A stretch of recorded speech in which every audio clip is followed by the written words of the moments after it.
लोगों को मुझसे प्रॉब्लम क्या है। कोई भी आएगा, कुछ भी कह जाएगा और डराएगा, धमकाएगा। अगर मैंने कोई गलती की है तो मुझसे ढंग से तो बात करो। ऐसा बहुत सारे टीनेजर्स को लगता है। उनको बहुत सारी एडवाइस दी जाती है, उनको काफ़ी लोग डराते हैं, धमकाते हैं और धमकियां देते हैं बल्कि।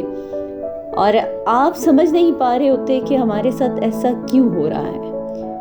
तो आज की समरी आपके इन सारी सवालों का जवाब देगी और इन सब के बारे में आप टिपिकल एक टीनेजर के दिमाग में क्या चल रहा होता है और वो उस वक्त क्या सोच रहा होता है, इसके बारे में और भी ज़्यादा जानेंगे। अब हो सकता है जिन चीज़ों के बारे में आप परेशान हो और वो दूसरे टीनेजर्स की नज़र में कॉमन बात हो, तो अपनी इंडिविजुअलिटी और अपनी पर्सनैलिटी के डीप मीनिंग को आप यहाँ पर जानेंगे और आप ये डिस्कवर करेंगे कि असल में आप कौन हैं। ये समरी जो है वो आपको खुद के लिए प्यार ढूंढने में मदद करेगा। इस समरी के ज़रिए आप अपने रिश्तेदारों को, अपने इर्द गिर्द के लोगों को और अपने दोस्तों को समझ सकेंगे, जो आपको ज़िंदगी गुजारने का नया असूल बताएंगे। तो जनाब, मैं हूँ मरियम मुर्तज़ा, आपके लिए एक नई बुक रिव्यू लेकर आई हूँ जिसका नाम है बीइंग अ हैप्पी टीनएजर, जिसे लिखा है एंड्रयू मैथ्यू ने। और आप इस रिव्यू में ये भी जानेंगे कि टिपिकल टीनएजर होना क्या होता है। अपने चेहरे को बदलाव को लेकर, अपने जिस्मानी बदलाव को लेकर अगर आप परेशान होते हैं तो ये बिल्कुल नॉर्मल और कॉमन बात है, क्योंकि हर इंसान में कुछ ना कुछ और कुछ का मानना होता है कि ज़िंदगी में बदलाव तो आते रहते हैं और कुछ टीनएजर इन तब्दीलियों से सबक भी सीखते हैं। और कुछ का मानना ये है कि सिर्फ सुंदर लोगों को ही उनके मनपसंद लोग मिलते हैं और सिर्फ अच्छे दिखने वाले ही लोगों को अच्छे लोगों से वास्ता पड़ता है।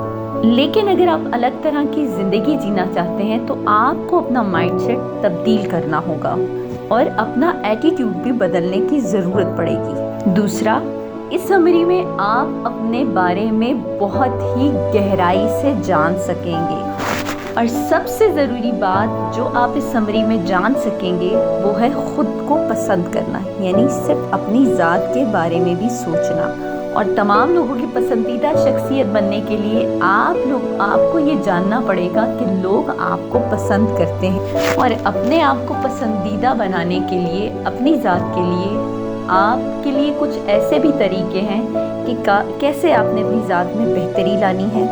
और आपने सबसे पहले अपने आप को एक्सेप्ट करना है। और अगर कोई आपकी तारीफ़ करता है तो उसे खुले दिल से एक्सेप्ट कीजिए, क्योंकि आपकी ज़ात तारीफ़ के काबिल है।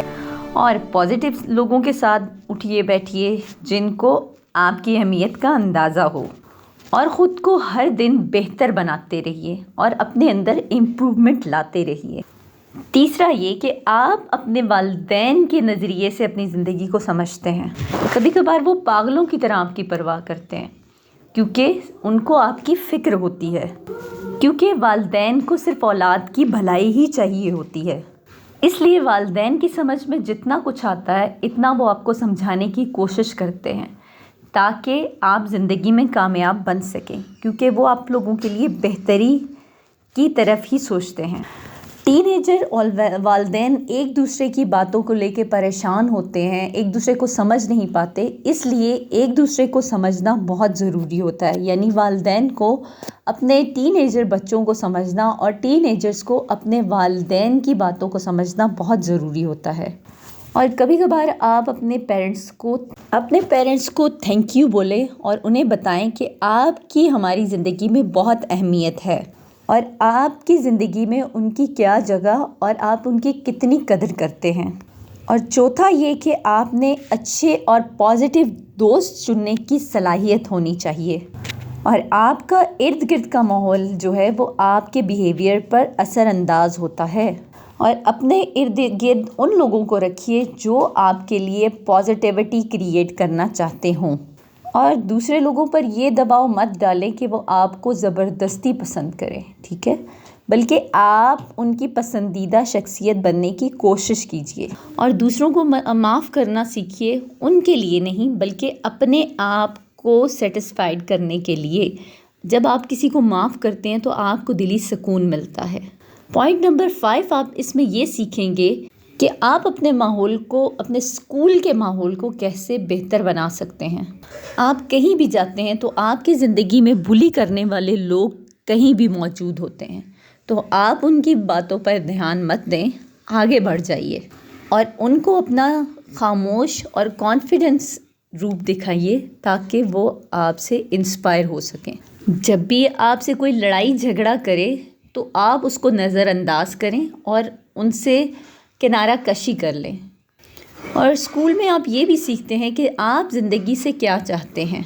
हो सकता है आपको कोई सब्जेक्ट पसंद ना हो, पर जो आपको पसंद है आप उस पर अपनी पूरी कंसंट्रेशन दें। इस किताब में आपको राइटर ने खुशी अपने आप को हैप्पीनेस कैसे रखा जाता है इसका नया मतलब आपको सिखाया है। हैप्पीनेस यानी खुशियाँ जो होती हैं वो अच्छी चीज़ों पर फोकस करने से हासिल होती हैं, ना कि जब आप गलत बातों के बारे में या बुरी बातों के बारे में सोच रहे होते हैं तो तब आती हैं। ख़ुद को दूसरों के साथ कंपेयर करना और अपने फ्यूचर के बारे में परेशान होना छोड़ दीजिए, क्योंकि खुशियाँ इंसान के अपने अंदर से शुरू होती हैं और आपके पास जो कुछ मौजूद है आप उसमें खुश रहना सीखिए और हर चीज़ के लिए शुक्रगुज़ार रहिए, क्योंकि शुक्रगुज़ारी बहुत बड़ा आंसर है। और इंतज़ार मत कीजिए कोई और आकर आपको खुशियाँ देगा, बल्कि खुशियाँ अपने अंदर तलाश कीजिए। ये बुक रिव्यू सुनने के बाद आप एज अ टीनेजर अपने बारे में क्या महसूस करते हैं और आप क्या सोचते हैं, तो प्लीज़ अपने कमेंट और अपनी आरा से मुझे ज़रूर आगाह कीजिएगा। और अगर आपको मेरे अंदर कोई गलती महसूस हुई मेरे बोलने में या मेरे अल्फाज में, तो प्लीज़ मुझे तब भी अपने कमेंट्स में आगाह कीजिएगा, क्योंकि मैं तो एक इंसान हूँ, गलतियाँ तो हर इंसान से होती हैं।